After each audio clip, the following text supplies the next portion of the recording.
Hello, Melbourne. I'm really, really happy to be here. And there's Karen at the back, we've already met, but I am so happy. I am so happy. Before I get started on my talk, I always like to give 3 principles. And they are, firstly, my experience is my truth. So it's my truth. I don't expect it to be your truth. And so I'm not here to convince you of anything. I'm here to give you information, and if that information doesn't fit, leave it behind as you walk out the door. I'm also very open to changing my truth. I'm not fixed where I am, because we have this group of amazing people here, both presenters and audience, and if somebody says something to me during the weekend that I think, that actually fits my paradigm better, I'm happy to step into that. So I'm not attached to my truth. And the third thing I always say is, for me, I don't know are 3 of the most powerful words. Because when you stay in that energy, you're open to new information. And when you say, I know, it means I don't need any more information. So you shut yourself off. So those 3 principles in place, let's get on with the talk. So I wanted to find something that was actually pertinent to me, and it's about how we are part of nature. And so I entitled my talk, The Nature of Us. I needed to find a place to start, and so I thought I would start with the definition of nature. Now, these are the first 2 definitions that came up when I went on the old interweb and GTF'd. And both of them, as you can see in green, say as nature. The definition of nature is as opposed to humans or human creation, so it's excluding us. And then on the Cambridge Dictionary, that happen or exist independently of people. I read those 2 and I swore very loudly, because I thought, what on earth are they talking about? How can we not be part of nature? And I did go on and find definitions that had nature in them. But these were the first 2 that came up, and I thought, yeah, why is that? And for me, it was like it threw the gauntlet down. Okay, let's get into this, and let's prove we're part of nature. So the first thing I thought we'd look at was processes, and look at a fundamental process, and that's the oxygen cycle. So, most of us know we breathe in oxygen, we breathe out carbon dioxide. Anything green on the planet breathes in the carbon dioxide and breathes out oxygen under the influence of sunlight and the process of photosynthesis. That in itself, to me, shows we are part of nature. Because there's not like some giant fan of oxygen pouring into the atmosphere all the time. It's a cyclical nature. We are reciprocating with the trees, with the green matter. So that in itself, for me, proves that we're part of nature. And then you can look at the water cycle is another cycle that I thought about. And the water cycle is very basically, you have the sea, you have evaporation, it goes into clouds, clouds come over the land, it rains or snows, the water goes down, goes into the lakes, goes into the streams, and we drink it. The one thing about the water cycle I found out a little while ago was that they think, the general consensus is that every glass of water we've drunk has been drunk 7 times before. Now you know why I drink gin. This is all mutual support. We're part of the cycle. And I was actually reminded of cycles when, oh God, I'll get this right in a minute, when this was about a year ago, and I was walking the dog behind the house, and it was that beautiful smelly morning, when it's damp and warm and all the smells are really fresh. And they'd been clear felling the conifers behind the house. It's a big plantation. And I just caught the smell of the conifer, and it just took me to a place. And there's a blog on my website that's called this, because I recorded it as I walked. And it was thinking about how those molecules of conifer that I inhaled, where did they come from? How many times have they been through maybe the respiration cycle of a tree, of an animal? How many times have they been through the cycle of birth, life, death, decay? And now I'd inhaled those molecules, and now I was part of that ancient cycle. And it just took me to that place of we are all part of nature, and nature is part of us. So another way of maybe realizing how old these cycles are is that argon is an inert gas that makes up about 1% of the atmosphere. So we are breathing that in and out, however often we encounter a molecule of argon. But the chances are that when you inhale that molecule of argon, it's actually been inhaled by the dinosaurs 65 million years ago, because it's a static amount. And it's just an idea to find how old these things are. So I've always said with nature, when I work with the horses and everything like that, nature is about cooperation, not competition. So I believe we all probably know Darwin's statement of survival of the fittest, and also realise how that was taken to be the one that could beat the shit out of the other one was going to be the winner, when actually it was the one that fits the environment the best is going to be the best fit for that environment, and therefore was going to thrive. And that's where it comes from for me. And a wonderful example of cooperation is the microbiome. So as you can see here, the microbiome consists of bacteria, archaea, viruses, eukaryotes, and they reside within and outside our bodies. And these organisms impact human physiology both in health and in disease, contributing to the enhancements or impairment, of metabolic and immune functions. They are an innate part of us. We cannot exist without it. We are part of nature. And now to a book that I thoroughly recommend, which is called Entangled Life by Merlin Sheldrake. How many people might have read this? I highly recommend it because it's a wonderful thesis he mainly goes into the amazing world of fungi, but he also touches the other microbes. And here he talks about the microbiome. And he says you carry around more microbes than you have of your own cells. And we're talking trillions, if not quadrillions, of microorganisms in our microbiome. And we are ecosystems in ourselves. We live in ecosystems, but we ourselves are ecosystems. And now there's a growing number of studies that have made a link between animal behavior and this microbiome. And so, Warwick, you mentioned this in the question and answer last time, yesterday, but the interaction between gut microbes and brains, the microbiome gut-brain axis, is far-reaching enough to have birthed a new field of medicine, neuromicrobiology. So we are part of nature. Nature is part of us. In that the microbiome impacts our biology so much, and there is studies now that are showing that maybe it's the imbalance in the microbiome that can lead or have an effect on depression in people. So could it be that the microbiome is linked to our expression of self? And if the microbiome goes out of balance, could our sense of self be similarly affected? So it changed my perception of myself in that I thought, are we a separate entity, intimately evolved in cooperation with the microbiome and thus nature?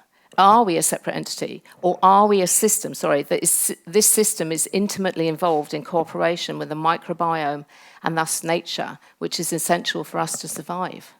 So could we exist without the microbiome? For me, the microbiome, all of the little organisms in there, could probably exist elsewhere. They could exist on the earth, they could, on the soil, out in nature, they could exist in a different organism, a different animal. But we cannot exist without them. So a point may be worth pondering, this might be a point worth pondering, when humanity sees itself as separate and above nature. We are dependent on nature in this instance. So then another thing that obviously we've got to look at is where did we come from? And I'm sure many of you are familiar with this diagram, which is showing supposedly the evolution of man from chimp to ape to Neanderthal to the Homo sapien that we know now. And if you went further back that way, you'd go to the primordial soup, which is supposedly where everything came from. And I say supposedly because it's still a moot point, but generally that's the accepted chain of events, if you like. And some people would say there is a belief we were seeded here, that we came from another planet as we are now, or maybe evolved from that. And while that might be a bit far-fetched, I don't know. I'm not going to say because I don't know. I do believe that we are stardust. Because as I spoke of yesterday when we were in the energy panel, everything comes from that Big Bang. That's the current paradigm. And I know Professor Brian Cox, I don't know if anybody you do know who he is. And he's such a great guy, and he's sort of really straight talking. But there's a wonderful clip of him where he's talking it's actually a bit of a comedy panel show, and he's talking about the Big Bang. And he's saying, and people don't believe it. And he talks about this background microwave radiation that you can still, that is visible and is discovered in the 1960s, and is a result of the Big Bang. And he sits on the couch and he says, it has to have happened because you can actually fucking see it. So, he's quite vehement on that thing. But the other thing is we have meteorites that come to Earth. And as you can see, you have oxygen, metals, and minerals. But you also, found in meteorites, are the 4 bases that make up our DNA. That, to me, is absolutely fascinating. Adenine, thymine, cytosine, guanine, plus ribose, which is the sugar of RNA. So for me, that again strikes to, we do come from stardust, but we are part of nature. So looking at DNA, this then takes me to genetics. How similar are we to other life forms? We're 99.9% similar to other humans, 94% to dogs, 60% to fruit flies. Wait for this one. 60% to bananas. Yes. But we're also, 8% of our DNA consists of remnants of ancient viruses. And over 40% is made up of repetitive strings of genetic letters that is also thought to have viral origin. Why? For me, and this is me reading around the subject, I don't know definitively, I've not done the research, but the thought is that viral DNA that we carry is something that instructs on the essential processes of life. So that's why, if we go back to the primordial soup, was that included and then we've carried it forward. But it just shows that we are part of nature. The next thing I looked at, which I think I'm going to have to get a bit quicker at looking at, is the senses. Why have we got these senses if we're not part of the environment that we're in? So we have the 5 basics: touch, taste, sight, smell, and hearing. We've usually taught about those in school. But there are so many more. These are a list, it's just a random list, but there's the sense of heat, of pain, balance, body awareness, sense of colour, moods, hormonal senses. Philip Shepherd's book, Radical Wholeness, is a beautiful book to read if you want to go into this more deeply, where he talks of exteroception, that's our feeling of what's outside us, and interoception, what's inside us, and particularly spatioception, which is us feeling how much room we've got inside us, which ties in with Jane's work about how the autonomic nervous system shuts us down or opens us up. But I love to look at the feeling senses, where it says about air pressure. We probably all experienced it if you've flown. You have to keep swallowing the change in air pressure. But if you think back to the hunter-gatherers who were living outside all the time, they would have been using that sense of air pressure to actually have it as a meteorological forecast, because they would have had the finesse that if they could feel a change in the pressure, they wouldn't know whether it was up or down particularly, and that wouldn't matter to them, but they would know that feeling means something's going to happen to the weather, and therefore I can prepare. And I believe we've still got that sense, but we've lost the finesse because we're not living in nature as they were doing. So now we come to my favourite part, An atom is 99.999% energy or space. And you've heard that one before this weekend. And as I said yesterday, it's filled with vibrating energy. So we come from a source, and we're all made of the same building blocks, but we are all energy, and we're connected via the zero-point field. And my work can only occur due to this energetic connection through the field. So I'm sure some of you are aware of the work of HeartMath. And briefly, these are showing the 60, what they call active eggs, which are random number generators that are all around the world. And over the past 20 years, they've been sending out ones and noughts randomly. And what they've found when they've collected the data is that the data becomes more coherent, more ordered, when there's a huge emotional shift in the human energy. So when there's something like the tsunami, the Twin Towers, a war. And it would affect as well on a good note, but if you think the news is always bad, so the chances are that's why it's always the bad news. It's not just the negative emotions that would affect this, the positive would, but we never get told about them. So this is just a graph that shows how significant, I'm going to say my favorite word, not statistically significant it is, because it shows the odds against chance are more than 1 trillion to 1. So I think we can say that that is a given. Well, I no doubt there's somebody who would like to argue with it. So we affect the energy of the Earth.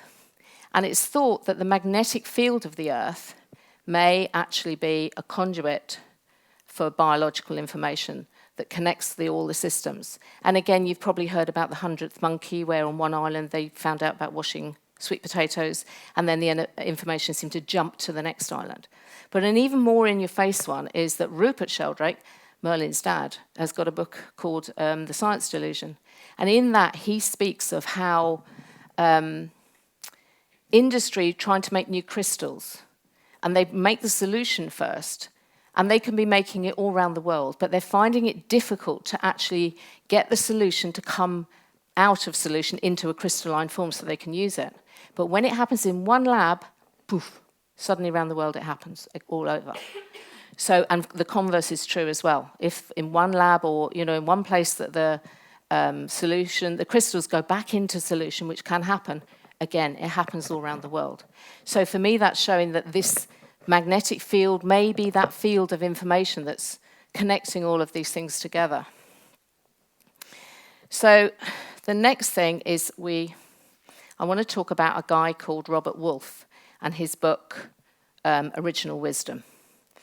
And he studied with the Sungoi tribe in Indonesia. And particularly, he had a guide called Ahmed. And he used to take him into the jungle over and over and over again, teaching him about connection. And there's one point towards the end of the book where he talks about being in the jungle for several hours, and he turns around and he's lost Ahmed. And Robert Wolfe is really thirsty, and he can't find water, and he starts to panic a bit. But then he sees this drop of water on a leaf, and in the drop of water there's a little insect. And that's the moment that he has the breakthrough. And he says, and nothing was separate, all was one, the same thing. Water, leaf, plant, trees, soil, animals, earth, air, sunlight, and little wisps of wind. The allness was everywhere, and I was part of it. So if you think about that, why is it so hard to believe that the shamans can talk to the plants and form ayahuasca? That the indigenous tribes can ask the way around the jungle, and the hunter-gatherer tribes connect with their prey so that the prey offer themselves. And then in the modern day, my work, all the other energy people work, and animal communicators connect every day. So if we go back to the definition, that's actually the biggest load of bullshit I've ever read. But then you begin to ask why. And obviously it's to disconnect us from who we are, to disconnect us from nature, which means that we can then use nature for our own use and with disregard to effect. So we are connected through cosmic ancestry, through evolution, and through our energetic connection to the system of the earth and the universe. To be a creative human is to be expression of nature itself, Dr. Zach Burt, which is a beautiful statement. We live in nature as creatures of energy, of resonance, of coherence, and of connection. But bigger than that, we are the universe informing itself from a relative viewpoint. Our physical experience informs the zero-point field. Our thoughts, actions, and emotions are fed into the field, expanding the energy and information to others. My 20-year-old self would have thought this was the biggest load of bullshit. But my 63-year-old self, I've come to realize the depth, interplay, balance, and interdependence that is our relationship with the world around us because we are nature. I hope from this brief overview of nature of us, you will see that by design at every level, we are nature, and nature is us. We are innately connected to each other, to the earth, to the very universe itself. By doing and being in the place of highest vibration, living through love, compassion, gratitude, joy, and reciprocity, we exist in a place of high coherence and energy. This, in turn, goes out to the field. By living in this state, we can help heal others, the people around us, and Mother Nature itself. Now I have one more slide, which is pure self-indulgence. However, I know that if I went home, these three would have something to say. I'm sure many, if not all of you, have your own version of these three. So, ladies and gentlemen, I give you Evie, Teasel, and little Flossy Dog. And they are, my compatriots in nature. And every day in every way, they help show me the true nature of us. Thank you.